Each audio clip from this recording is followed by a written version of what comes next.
besides my biggest mistake with high school, what are course descriptions?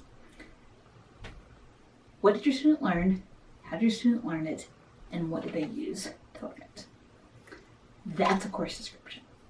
Today, next video in our Planning High School Start to Finish series is course descriptions. Now, if you have a student who you are confident is not going to pursue any kind of further education after high school, then this is probably not something that you're going to even need to bother with. But if you suspect that they will, in whatever form, 2-year school, trade school, 4-year school, after a couple of years of a gap year, whatever, this video is for you. If you're new here, welcome. I'm Tricia and I'm a homeschooling mom to 3 kids. My oldest is graduating this year. And so, 4 years in the planning, I am working on a series to help you plan high school, start to finish. Playlist for that will be down there, as well as a planner that I have that will help you walk through all of this. So check it all out down in the description. With Elizabeth's freshman year of high school, I had really planned that I was going to stay on top of all my paperwork. That was going to be my plan. And then I didn't, because once I sat down to write course descriptions, I was overwhelmed, I overthought it, and frankly, I just procrastinated. You're not going to fall into any of those, because we're going to go through it today so that when you're done with this video, you are confident and ready to do it. Okay?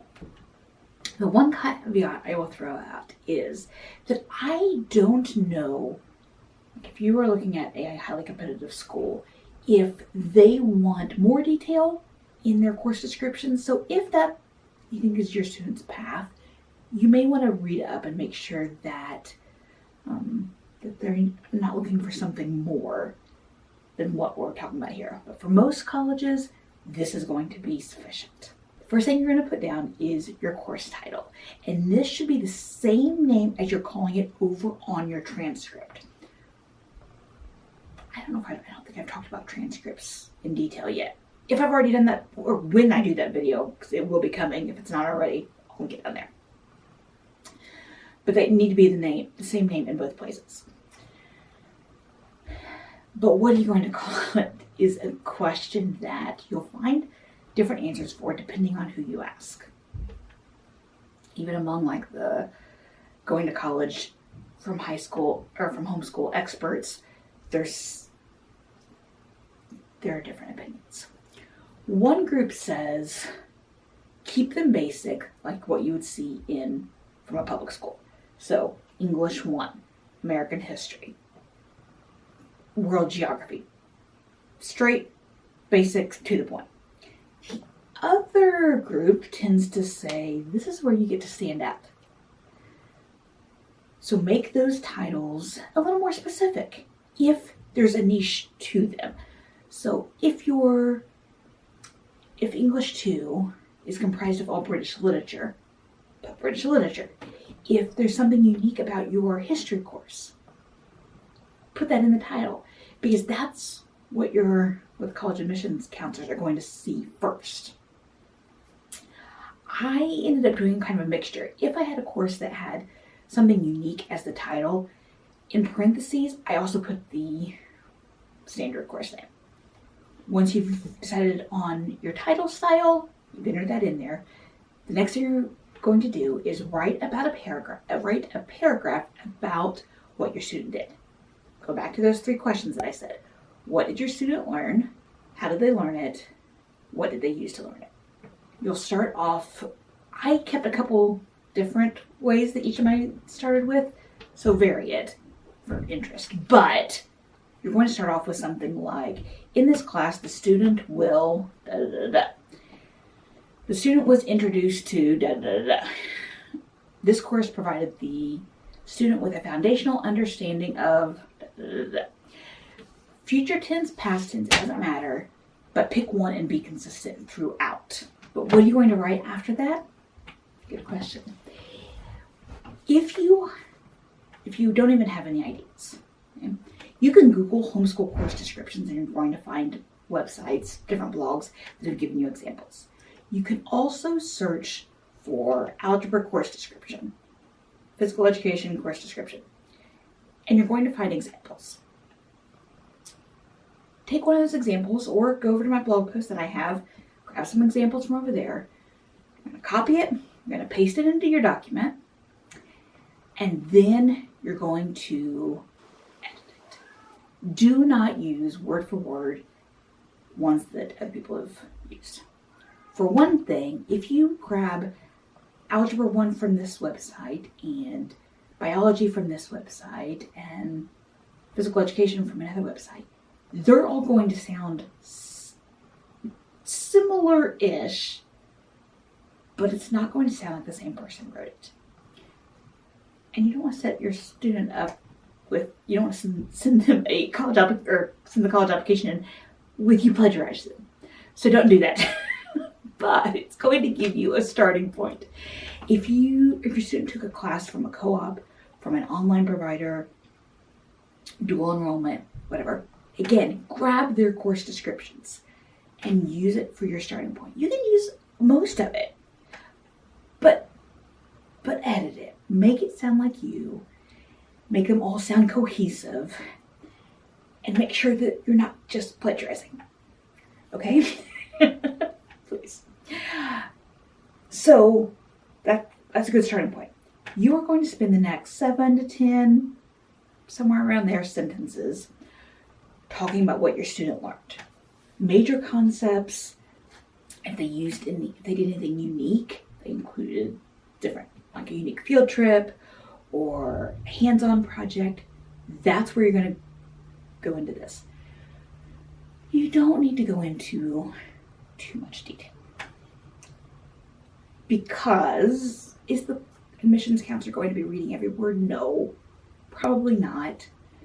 But you want to give them enough that when they slow down and do, like the ones that they do read well, that you've got enough detail in them for them to get a good sense of how rigorous your course was, what methods you used to evaluate them, what your objectives and goals were for them.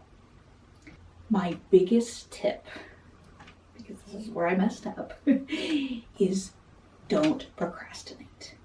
At the beginning of every school year or the summer before, at the very least, you're going to open up your Google Doc, your Word doc, wherever you're writing this. You're going to write out all the courses your student's going to take in the coming year. You're going to jot down some bullet points of some big ideas, goals that you have, and you're going to list some of the materials that you plan to use. At least having that much means that when you go later in the school year, not that same school year, not November of their senior year, you are going to already have the starting point. Okay? And especially your freshman year, you may need time. You may need the full freshman year to be able to better articulate what's actually going on. So at the beginning of the year, it's not a problem. At the very minimum, just get some notes down. Okay? End of the year, you can go back through, check your materials list, see what you used. Did you use everything that was on there? Did you need to change anything? And then you'll also have a better understanding then of what your student really did. So you can go ahead and write it out, the rest of the paragraph out. Boom, you're done. When I wrote mine, I put what they learned. At the end of that paragraph, I inserted the evaluation. You can do a breakdown, like tests comprise 40% of the grade, quizzes 10%, whatever. I did not do that, but mostly because I didn't think about doing that. Essentially, it didn't occur to me. Well, let me rephrase that. When I was writing them, it occurred to me. It was before our school years, I didn't break down our things like that.